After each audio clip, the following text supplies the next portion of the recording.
posao obuhvata dosta predanosti prema poslu, koncentracija, bavi se, obuhvata popravljanje presa, bagera, cilindara i tako dalje.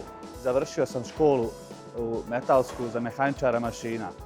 Trenutno sad posao koji obavljam je hidroličar, to je znači posao hidrolike koji je povezan hidrolika, pneumatika i sad to zanimanje koje trenutno je aktualno, to je mehanotroničar koji obuhvata hidroliku, pneumatiku i elektroniku.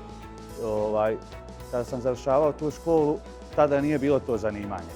Da sam išao mehaničar mašina i kasnije sam se praktično prešao sam na to zanimanje i već 15 godina se bavim sa tim zanimanjem. Konkretno u ovoj firmi radim znači na montiranju i demontaži hidrauličnih cilindara. Znači od remonta znači hidrauličnih mašina do hidrauličnih agregata, blokova i tako dalje. Hidraulika je takav vid zanimanja znači da svaki dan dolazi vam nešto novo u principu. Znači i traže i druga zanimanja, razmišljanje, ali ovo je posebno nešto može se reći, zato što uvijek dolazi u kombinaciji, znači da li sa hidraulika i pneumatika, znači uvijek miješate te grane, tako da ne možete se samo zadržati na jednom. Uvijek znači morate nešto kombinovati, miješati, ukoliko želite, normalno da uspijete u tom poslu.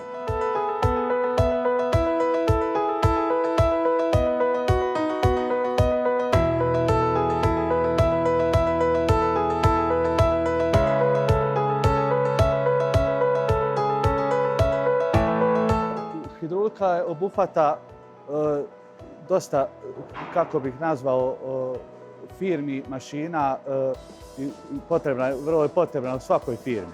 Tako da kod nas na ovim našim prostorima 90% firmi imaju mašine i uređaje koje su na hidroliku, kojima je potrebno održavanje, montaža i naravno novi dijelovi, svašta. Znači, to je tako da je vrlo traženo zanimanje ali je vrlo rijetko. Ovdje na ovim prostorima par firmi se samo, ajmo reći, nešto ozbiljno bavi sa tim dijelom. Sa ovim zanimanjem nije teško naći posao ko hoće da radi. I nije težak posao, ako je čovjek pametan i predan tom poslu.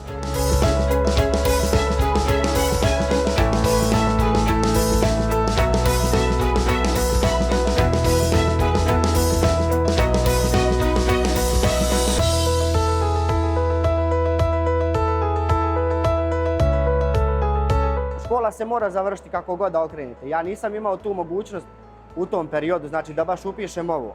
Sad da se mogu vratiti, znači u to vrijeme ja bi je sigurno upisao. Upravo iz tog razloga zato što je posao plaćen. Znači plaćen što na našim teritorijama, što van naših granica. Znači i tražen je posao, malo je ljudi ovdje.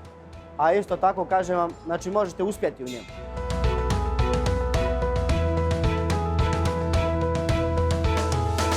Zanat kao zanat, uopšteno, svaki zanat je dobar da se završi. Ali ako već postoji mogućnost u našoj državi, znači da se konkretno da se upiše i završi škola za ovakvo zanimanje, dosta je olakšavajuće. Kad vi dođete znači u firmu i ako nemate prakse, znači imate barem ta neka osnovna znanja.